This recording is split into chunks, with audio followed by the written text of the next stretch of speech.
হ্যাঁ, এই এই শীতের রাত্রে ঘুম থেকে আসলে কেউ উঠতে চায় না। আমরা যেভাবে বাইরে চলে আসলাম মাছ ধরতে, আর বাইরের পরিবেশটা খুবই চমৎকার ছিল। আর গ্রামে রাত 12টা ডবল মানে চিংড়ি। অনেক রাত। গ্রামের সবাই রাত 7টা 6টা 7টা বাজলেই ঘুমিয়ে পড়ে।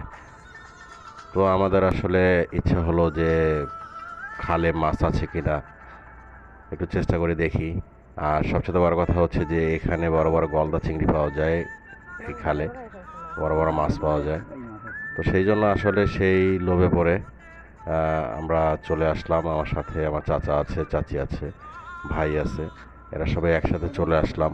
আর এই সময়টা গ্রামের আসলে খুবই ভালো লাগে, শীতের ভিতরে এইভাবে আহ, জাল দিয়ে মাছ ধরা খুবই চমৎকার।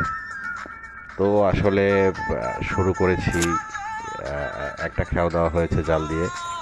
একটা খেয়ায় মোটামুটি যা মাছ উঠেছে খুবই ভালো, চিংড়ি মাছ। আর চিংড়ি মাছটা সবাই পছন্দ করেন। আর গ্রামে খালে বিলে নদী নালায় সব জায়গায় চিংড়ি মাছ পাওয়া যায়। এই টাইপের চিংড়িগুলি আসলে শহরে অনেক দাম। তো সেক্ষেত্রে আসলে গ্রামে টাটকা টাটকা খাবার পাওয়া যায়, এই চিংড়িগুলি পাওয়া যায়। তারপরে বিভিন্ন ধরনের খাবার পাওয়া যায়।